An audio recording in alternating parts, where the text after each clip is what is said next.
Hello friend, मा के रसोईमध्ये आपले खूप खूप स्वागत आहे। आज मी तुम्हाला दळते पोहे करून दाखवते। काही पोहे भिजवून घेतलेत अर्धा घंटा अगोदर। मी जाड पोहे घेते, माझ्याकडे जाड पोहे आवडते। ते चांगले भिजावे लागते। ते पाणी घालून 2-3 चांगले धुतलेत आणि भिजवून ठेवले। त्याच्यामध्ये साखर, मीठ आणि शेंगदाणे टाकलेत। शेंगदाणे भाजलेले आहेत म्हणून त्याच्यामध्ये टाकलेत। आता हे बघा तेल गरम ठेवले।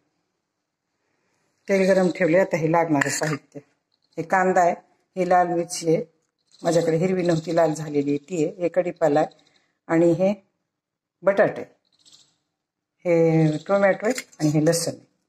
ह्याच्यामध्ये कोथिंबीर धुवून ठेवली का तर पावसाळा आहे ना, चिक्कुल असते मध्ये जास्त, म्हणून ठेवली भिजवायला। आता हे का तेल चांगलं गरम झालंय।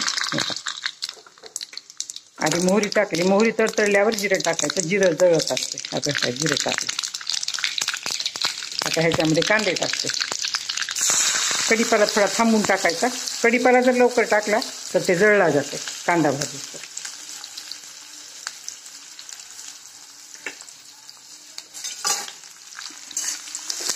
कच्चे शेंगदाणे असले तर अगोदर तळून परत पोह्यामध्ये टाका, टेस्ट चांगली येते। हे माझे शेंगदाणे ना भाजलेले, माझ्याकडे कच्चे शेंगदाणे टाकलेले आवडत नाहीत तळलेले, म्हणून भाजलेले शेंगदाणे टाकते। आता हे ओलं खोबरं किसून मिक्सरमधून काढून घेतलंय, ते पण पोह्यामध्ये थोडं टाकायचं। बाकी त्याची खजूरची बर्फी करायची, त्याच्यामध्ये खजूर टाकून, थोडी साखर टाकून, थोडं गूळ टाकून त्याची बर्फी करायची मला, म्हणजे वड्या। आता हे चांगलं भाजू देते, का तर मी ह्याच्यामध्ये मीठ आणि साखर टाकली तर लवकर भाजते, पण मी काय केलं पोह्यामध्येच टाकली विसरून।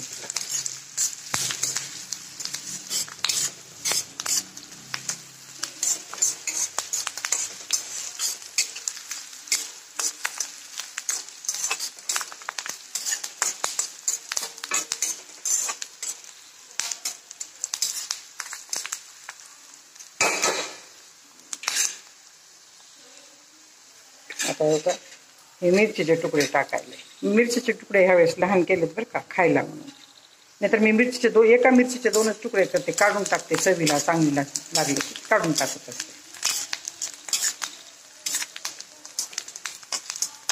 आता ह्याच्यामध्ये बटाटे टाकायचे आणि कढीपाला टाकायचा। बटाट्याचे बारीक बारीक बारीक चॉप करून घेतले तुकडे। आता हे चांगलं शिजू द्यायचं, ह्याला ताट झाकायचं आणि शिजू द्यायचं बरं का ह्याला चांगलं।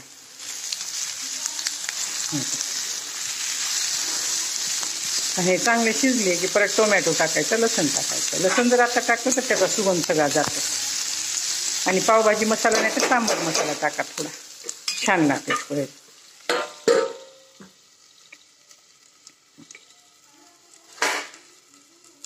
आता हा झाकून ठेवले असं, आणि गॅस बारीक करायचा। आपण जर गॅस मोठा ठेवला तर खाली करपून जाऊन ते जळल सगळं।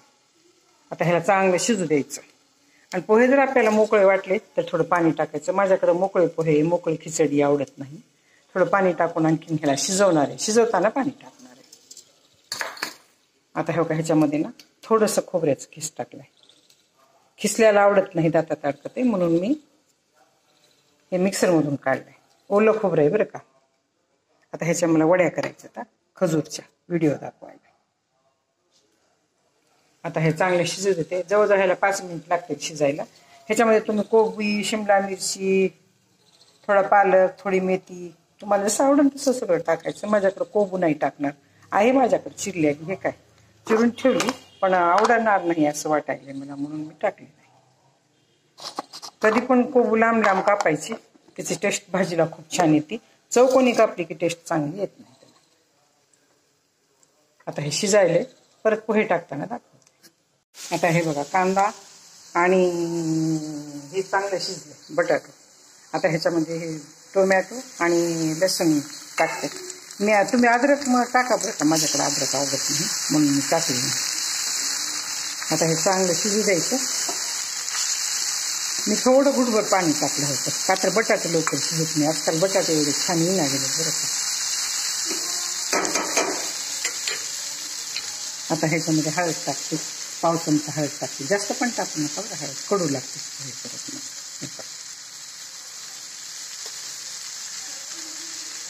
थोडी मिरची टाकते आणि थोडा सांबर मसाला टाकते। टेस्ट खूप छान येते बरं का. सांबर मसाला टाकला. आता हे चांगलं परतून घ्यायचं. बघा किती छान कलर आलाय सांबर मसाला टाकला. आता ह्याच्यामध्ये पोहे चांगले हलवून घेते असे. ह्याच्यामध्ये साखर आणि मीठ टाकले बरं का. साखर, मीठ, शेंगदाणे. शेंगदाणे भाजलेले आहेत म्हणून ह्याच्यामध्ये टाकले. तुमच्याकडे भाजलेले नसले, कच्चे असले तर तुम्ही फोडणीमध्ये टाकून भाजू शकता. आता हो. आणि कोथिंबीर आणि लिंबू. लिंबू पोहे थोडे खायला येतो ना त्यावेळेस टाकायचं. गरम पोह्यामध्ये लिंबू टाकला तर टेस्ट वेगळी येते आणि चांगला पण लागत नाही बरं का. कढई बंद केली, गॅस बंद केला की त्याच्यामध्ये परत लिंबू पिळायचा. लिंबाचे सगळे बी काढून घ्यायचे. लिंबू अर्धा करायचा. उभा नाही चिरायचा लिंबू, कधी आडवा लिंबू चिरायचा. उभा लिंबू चिरल्याला घराला चांगलं नसते बरं का. आता टेस्ट करायचे थोडे पोहे असे.